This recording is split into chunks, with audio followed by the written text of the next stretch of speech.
Novi semalam pada Alvin ini seperti apa nih Irjen menanggapnya? Kita sebagai manusia biasa ya, maka saya katakan apapun alasannya ya, kita ini seorang wanita ya. Bayangkan kalau seandainya anak kita diperlakukan seperti itu, pantas dan layak enggak? Yang kedua, kenapa kok dipersepsikan ke sana? Kan namanya konotasi, mohon maaf pada media dan netizen, kata-kata pelacur kan tidak layak. Jadi seolah-olah gitu, apakah? Kalau nggak bisa apakah, ini kan sudah ada indikasi ya, yang membuat jadi bisa dilaporkan dia, itu dipublikasikan. Kenapa dia jual narkoba? Dipublikasikan hal-hal yang belum dia ketahui. Jangan kata ilmu katanya. Apakah? Ada bertanya apakah. Kalau mau pengen bertanya, tanya aja langsung sama yang bersangkutan. Kenapa harus melalui media, menggunakan media, mempublikasikan kepada khalayak ramai, sehingga namanya netizen mempunyai persepsi bermacam-macam. Ini apa benar? Sehingga merusak harkat, martabat dan harga diri seorang Novi. Nah, maka saya katakan, kalau seandainya tidak mau digigit, jangan menggigit. Dia punya anak perempuan, diperlakukan anak perempuannya kayak gitu, dia tidak terima. Sakit katanya, anak saya diperlakukan gitu. Kenapa kamu perlakukan wanita yang lain seperti itu? Dia kan punya harga diri juga. Seorang Novi bagaimanapun punya anak. Anaknya membaca itu di YouTube atau dimanapun, kan terpukul dong, gitu loh. Jadi harus kita sama-sama mengetahui. Jadi jangan kira-kira menjatuhkan orang lain, tidak berdampak kepada Novi, keluarga dan anak-anaknya. Pernah nggak berpikir seperti kayak gitu? Kan merusak dia punya jati diri, merusak harkat martabatnya. Nah, akhirnya karena dia tidak kuat, dia akan posisikan diri, saya tidak seperti itu. Kamu sudah mencemarkan nama baik saya, sudah mengeksploitasi saya kepada hal-hal yang tidak baik, saya laporkan.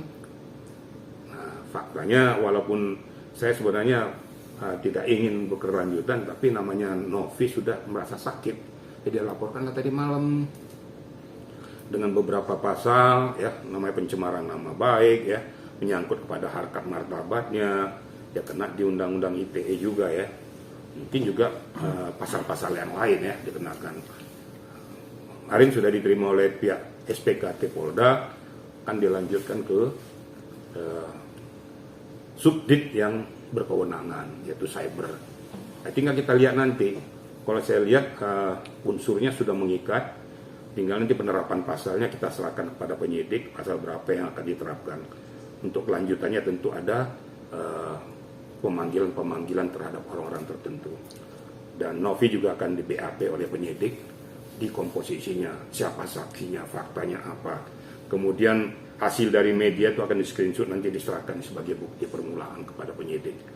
Nanti akan dianalisis, baru nanti akan ditentukan nanti apa kira-kira pasal yang tepat untuk ini. Kira-kira gitu ya.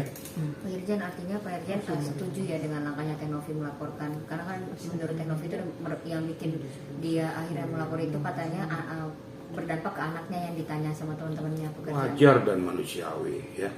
Maka saya bilang kan, selalu kan saya katakan, mulutmu adalah harimaumu. Kita jangan suka selalu menyakiti orang lain ya. Apalagi sudah menyangkut ke pribadi, harkat, martabat, harga diri yang dia tidak ketahui tapi dia ungkapkan dengan alasan dalih apapun, mau katanya apakah, mau segala macam, pertanyaannya modelnya seperti itu, kan itu. Media kan ada juga yang wanita. Sekarang Anda rasakan aja kalau Anda diperlakukan kayak gitu, sakit nggak kira-kira? Ya sangat sakit. Ya, makanya seorang Novi itu sudah betul-betul sampai dia menjerit, dia merasa terpukul karena anaknya mempertanyakan, apa mama seperti ini?